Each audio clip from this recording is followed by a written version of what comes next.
எல்லா புகழும் நம்மை படைத்த இறைவன் ஒருவனுக்கே. அஸ்ஸலாமு அலைக்கும். அன்பான என்னுடைய சகோதர சகோதரிகளே, நன்மக்களே, எல்லோரும் நல்லா இருக்கிறீங்களாமா? நம்மை படைத்த இறைவனின் பேரருளால் நாம் அனைவரும் நலமாக இருப்போம். ஆமீன். இன்று நாம பார்க்க இருப்பது பிறரை மகிழ்வித்து நீயும் மகிழ்வாயாக. இதுதான் இன்னைக்கு நாம பேச எடுத்துக்கொண்ட ஒரு செய்தி. இந்த உலகில் நாம் பிறந்து விட்டோம். இனிமேல் இறக்கப் போவது நிச்சயம். அதற்குள் நாம இவ்வுலகில் சிலருக்காவது நன்மை செய்திட முயற்சி எடுக்க வேண்டும். கண்டிப்பா ஒரு சிலருக்காக நம்மளால முடிஞ்சதை நம்ம நன்மை செய்யணும். நமக்கு நம்முடைய சொந்த பந்தம், குடும்பம், சுற்றத்தார் அவங்களுக்கு மட்டும்தான் நம்ம உதவி செய்யணும், நன்மை செய்யணும். நாம இந்த உலகத்துல பிறந்ததுனால மற்றவர்களும் ஒரு சிறிதேனும் நம்மளால நன்மை அடையணும். இப்படி நமக்கு பரந்த மனம் இருக்கணும். இப்படி பரந்த மனம் இருக்கும்போது நம்மளை சுத்தி எப்பவுமே இன்பம் மட்டும்தான் இருக்கும். ஆனா நமக்கு அப்படி பரந்த மனம் இல்லாம குறுகிய புத்தி இருந்துச்சுண்டா நம்மளை சுத்தி எப்பவுமே துன்பம் மட்டும்தான் இருக்கும். இப்போ ஆபிரகாலிங்கம் அவங்களுடைய வாழ்க்கையை நம்ம படிச்சோம்னா, அவர் தன்னுடைய கையெழுத்தை அடிமைகளின் விடுதலை பத்திரத்தில் பதித்ததன் காரணமாக கோடான கோடி அடிமைகளுக்கு விடுதலை கிடைச்சிச்சு. அவரை பின்பற்றிதான் மற்ற நாட்டினரும் அடிமைகளை விடுதலை செஞ்சாங்க. இன்னும் பாத்தீங்கன்னா ஆண்ட்ரூ கார்னிகியன் அவங்களோட வாழ்க்கையை நம்ம படிச்சோம்னா, அவர் 140 கோடி ரூபாய் ஈட்டி 132 கோடி ரூபாயை அறவழியில் செலவழிச்சிருக்காரு. அவர் தம் திறந்த செல்வத்தின் மூலம் கோடான கோடி மக்களின் அல்லல்களை தொலைத்து கவலைகளை போக்கி அவர்களின் அகத்திலும் முகத்திலும் மகிழ்ச்சி பரவ சென்றிருக்காரு. அவர்கள் எல்லாம் எத்தனை கோடி மக்களுக்கு இறைவனால் அளிக்கப்பட்ட அருள் பெரும் கொடையாக விளங்கியிருக்கிறார்கள். அவர்களை பார்த்து நமக்கு போராமை ஏற்படவில்லையா? அவர்களுக்கெல்லாம் அவ்விதம் வாய்ப்பு கிடைத்தது. அதனால் அவர்கள் அவ்விதம் செய்தார்கள். அவ்வாறு செய்ய எனக்கு அதிகாரமோ அல்லது பணமோ என்கிட்ட ஏதுமே இல்லையே என்று நாம கூறலாம். நாம கூறுறது சரிதான். நமக்கு அவ்விதம் அதிகாரமோ அவ்வளவு பணமோ இல்லை.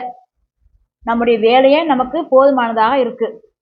நம்மளால பிறருக்கு எந்த உதவி செய்ய நேரம் இல்லை.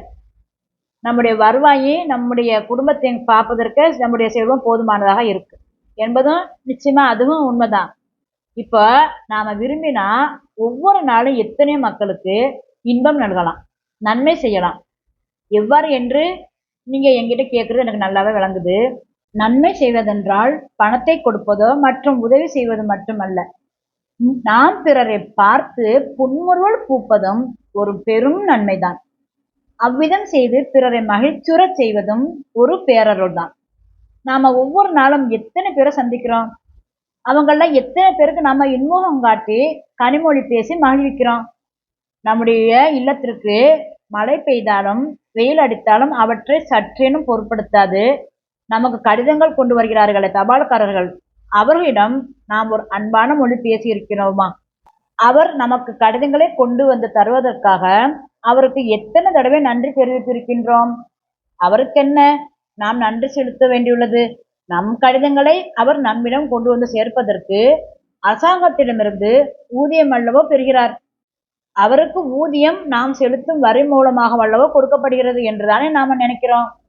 நம்முடைய துணிகளை வெளுக்கும் சலவை தொழிலாளி, நமக்கு முடிதிருக்கும் தொழிலாளி, நம்மை ஒவ்வொரு நாளும் சுமந்து செல்லும் ரிக்ஷாக்காரர்கள், நம்முடைய காலணிகளை பளபளக்கும் தொழிலாளி, நம்ம வீட்டில் அருகில் இருக்கும் குப்பைகளை சுத்தம் செய்யும் தொழிலாளி, இவர்கள் எல்லோரும் எத்தனை துன்பத்தில் உழன்று கொண்டிருக்கிறார்கள் தெரியுமா? எவ்வளவு கனவு கண்டு கொண்டுள்ளார்கள். அவற்றையெல்லாம் நம்மிடம் கூறி நம்முடைய அனுபவத்தை பெறுவதற்கு அவர்கள் எவ்வளவு துடிதுடித்துக் கொண்டிருக்கிறார்கள். அவர்களை அவ்விதம் செய்ய நாம அனுமதிக்கிறோமா? அவர்கள் பற்றி என்றாவது நாம ஒரு நாளாவது உளப்பூர்வமாக அக்கறை எடுத்திருக்கின்றோமா? அவ்விதம் செய்ய நாம் ஏன் இன்றே முயற்சி செய்யக்கூடாது? இதை கேட்டதும் நீங்கள் சொல்வதெல்லாம் சரிதான், அதனால் எனக்கு என்ன லாபம் என்று நீங்க கேட்கறது எனக்கு காதுல விழுது. அதாவது நாம பிறரை மகிழ்வுறச் செய்தால், இவ்விதம் நாம் பிறரை மகிழ்ச்சி உற செய்ததை நம்முடைய உள்ளம் உணர்ந்ததும் நம்முடைய உள்ளத்திலே ஒரு பெருமித உணர்ச்சி ஏற்படுகிறது. அதனால நாம மகிழ்ச்சியா இருக்கிறோம். அதனை திரும்ப திரும்ப எண்ணி பார்க்கும் பொழுது நம்முடைய மகிழ்ச்சி பன்மடங்காக அதிகரிக்கிறது. இதையே அரிஸ்டாட்டில் மேலான சுயநலம் என்று கூறுகிறார். ஏனெனில் உன்னை மகிழ்விப்பதற்காக நீ பிறரை மகிழ்விக்கிறாய் அல்லவா? மற்றவர்களின் நலனை பற்றி நாம அக்கறை செலுத்துவதானது நம்முடைய கவலையை மறப்பதற்கு சரியான ஒரு வழியாகும். பிறரை நேசிப்பதும் பிறரால் நேசிக்கப்படுவதும் தான் வாழ்க்கையின் மாபெரும் மகிழ்ச்சியாகும். ஆனால் அவ்விதம் செய்ய எத்தனை பேர் முன்வருகிறோம்? மக்களின் முகத்தை மலரச் செய்யும் மொழிகளை கூறுவதற்கு கூட நாம் அவ்வளவு லோபத்தனம் செய்கிறோமே. ஓரிரண்டு சொற்களை ஒருவனுக்கு அளிக்காதவன் ஓர் அற்ப ஆன்மாவே ஆவான். ஏனெனில் ஒரு விளக்கைக் கொண்டு மற்றொரு விளக்கை ஏற்றிய விளக்கின் ஒளி குன்றிவிடுமா என்ன? ஆனால் இந்த உண்மையைக் கூட உணராது உலகில் பலர் தங்களுக்குள்ளாகவே வாழ்கிறார்கள். அவர்களால் இந்த உலகிற்கு எந்த விதமான பயனும் இல்லை. அப்படிப்பட்டவர்கள் இவ்வுலகில் வாழ்வதை விட இல்லாதொழிந்து விடுவதே மேல் என்று நான் கூறுவேன். இயேசுநாதர் ஒரு வழி சென்று கொண்டிருக்கும் பொழுது அவருக்கு அளவற்ற பசி ஏற்பட்டது. சற்று தொலைவில் ஒரு அத்தி மரத்தைக் கண்டு அதில் பழம் பறித்து சாப்பிடலாம் என்று அதை நோக்கி விரைந்து சென்றார். ஆனால் அங்கு போய் பார்க்கும் பொழுது அந்த அத்தி மரத்தில் ஒரு பழமேனும் இல்லாததைக் கண்டதும் அவருக்கு கடும் சினம் ஏற்பட்டது. அத்தி மரமே நீ நாசமாய்ப் போக என்று சபித்தார். அது அவ்விதமே ஆகிவிட்டது. இதைக் கேட்டதும் அது யாருக்கும் யாதொரு கெடுதலும் செய்யவில்லையே, ஏன் அவர் அதனை அவ்விதம் செய்தார் என்று நாம் வியப்புறலாம். ஆனால் நாம் வியப்புறுவதற்கு ஒன்றுமில்லை. அந்த அத்திமரம் எதற்காக படைக்கப்பட்டதோ அதனை அது செய்யவில்லை அல்லவா? எனவே அது இருப்பதை விட இறப்பதே மேல் என்று இயேசுநாதர் எண்ணினார். அதுபோன்று மனிதர்களும் ஒருவருக்கொருவர் உதவி செய்து வாழ்வதற்காக படைக்கப்பட்டவர்கள். அவ்விதம் அவர்கள் செய்யாவிட்டால் அவர்கள் இருந்தால்தான் என்ன இறந்தால்தான் என்ன என்று இந்த சமுதாயம் நம்மளை கண்டிப்பாக ஏசும். இதுதான் உண்மை.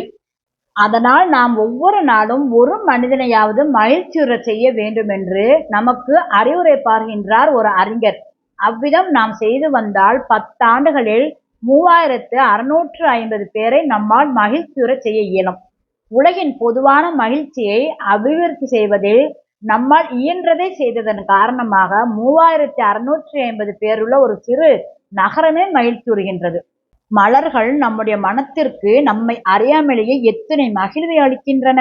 அவ்வித தன்மையை நாமும் அடைய வேண்டும். எந்தவித மலர்கள் எல்லோராலும் எக்காலத்திலும் அன்புடன் ஏற்றுக்கொள்ளப்படும் உயரிய அன்பளிப்பு பொருளாக இருக்கின்றதோ அதே போன்று மொழிகளும் இனிய செயல்களும் இளைஞர், வயோதிகர், பெண்கள், பிணியாளர் ஆகிய எல்லாராலும் விரும்பப்படுகின்றன. அவற்றை நாம் அவர்களுக்கு அளித்தால் நம்முடைய பெயர் அவருடைய இதயத்தில் என்றென்றும் அன்பாலான எழுத்துக்களால் பொறிக்கப்பட்டிருக்கும். அதனால் நாம் செல்லும் வழியெல்லாம் மலர்களை தூவிக்கொண்டு செல்வோம். ஏனெனில் நாம் திரும்பி மீண்டும் அவ்வழியே வருவோம் என்பது என்ன நிச்சயம்? அதனால் நாம் சந்திக்கும் மனிதர்களிடம் இன்முகம் காட்டி இதமொழி பேசுவோம்.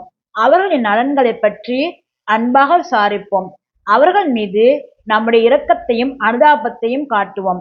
அவ்விதம் நாம் யாரையும் சந்திக்கவில்லையாயின் நம்முடைய இல்லத்தின் அருகிலுள்ள ஏழை எளியவர்களின் இல்லங்களுக்குச் சென்று அவர்களின் நிலையை விசாரித்து அவர்களுக்கு நம்மால் இயன்ற உதவிகளை செய்வோம். ஒரு உதவியும் அவர்களுக்கு நம்மால் செய்ய இயலாவிட்டாலும் சிறு சிறு ஆறுதல் மொழிகளேனும் அனுதாப சொற்களேனும் சொல்வோம். ஏனென்றால் அவர்கள்தான் பிறரால் கவனிக்கப்படாமல் இருப்பவர்கள். அவர்கள்தான் பிறருடைய அன்புக்காகவும் இரக்கத்திற்காகவும் ஏங்கி நிற்பவர்கள். அவர்கள் மீதுதான் நாம் நம்முடைய அன்பையும் இரக்கத்தையும் காட்ட வேண்டும். நம்முடைய அன்பையோ இரக்கத்தையோ எதிர்பாராதவர்களிடம் நாம் காட்டுவதை விட இது எவ்வளவு மேலானதாகும். ஒரு செல்வந்தரும் அவருடைய மனைவியும் அனாதைகள் விடுதிக்குச் சென்று 2 குழந்தைகளை தத்தெடுத்துக் கொள்ள விரும்புகிறார்கள். அப்பொழுது 2 குழந்தைகளை அவர்களிடம் காட்டி, இவர்கள் இங்குள்ள மேலான குழந்தைகள் என்று விடுதியின் அதிபர் கூறுகிறார். எங்களுக்கு இவர்கள் வேண்டாம், எவரும் விரும்பாமல் விட்டுச் சென்றிருக்கும் 2 குழந்தைகளை எங்களுக்கு தாருங்கள் என்றாள் அந்த சீமாட்டி. அவ்வித மனநிலை நமக்கும் ஏற்பட வேண்டும். பிறரால் புறக்கணிக்கப்பட்டவர்கள் மீது நாம் நம்முடைய அன்பையும் இரக்கத்தையும் காட்ட வேண்டும். மகிழ்ச்சி என்பது இவ்வித சிறு சிறு கற்களால் எழுப்பப்படும் கட்டடம்தான்.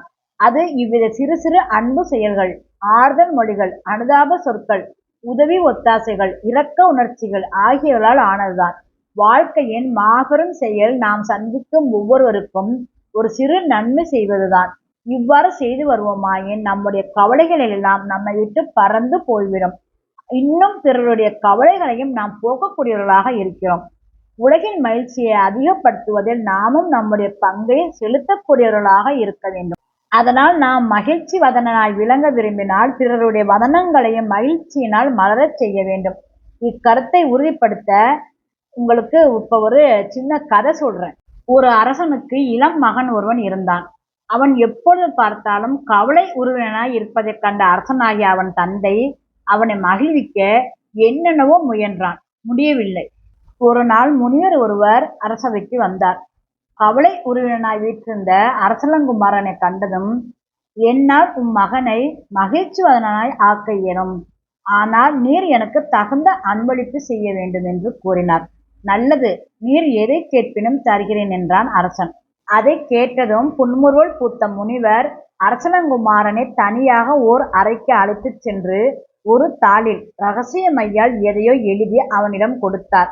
அவனிடம் ஒரு மெழுகுவர்த்தியையும் கொடுத்து, அதனை அத்தாளின் கீழே வைத்து தாளை மேலே உயர்த்திப் பிடிக்குமாறும், அத்தாளில் எழுதப்பட்டு இருக்கும் செய்தி அவனுக்குத் தெரிய வரும் என்றும், அச்செய்திப்படி செயலாற்றுமாறும் கூறினார். அரசலங்குமாரனும் அவ்விதமே அத்தாளை மெழுகுவர்த்தியின் மேலே பிடித்தான். அவ்வளவுதான். அந்தத் தாளில் எழுதப்பட்டுள்ள செய்தி அவனுடைய கண்களில் திடீரென பளிச்சிட்டது. அச்செய்தி என்னென்று அறிய நீங்க எல்லாரும் ரொம்ப ஆவலா இருக்கிறீங்க. வாங்க சொல்றேன். இதுதான் அந்தச் செய்தி. நீ ஒவ்வொரு நாளும் எவருக்கேனும் ஒரு நன்மை செய் என்பதாகும். அந்த அறிவுரையை அணுவேனும் விடாது அரசலங்குமாரன் கடைப்பிடித்தான். முடிவு என்ன? அவனுடைய முகத்தில் மகிழ்ச்சி திருநடனம் ஆடியது. அகத்தில் மகிழ்ச்சி துள்ளி விளையாடியது. அவனே அந்நாட்டில் உள்ள அனைவரிலும் மேலான மகிழ்ச்சியாளனாய் ஆகிவிட்டான். எனவே நாமும் நம்முடைய கவலையைப் போக்க விரும்பினால் பிறருக்கு நம்மால் இயன்ற உதவிகளைச் செய்து அவர்களை சந்தோஷப்படுத்த வேண்டும் என்று கூறி என்னுடைய இந்த பேச்சை முடித்துக் கொள்கிறேன்.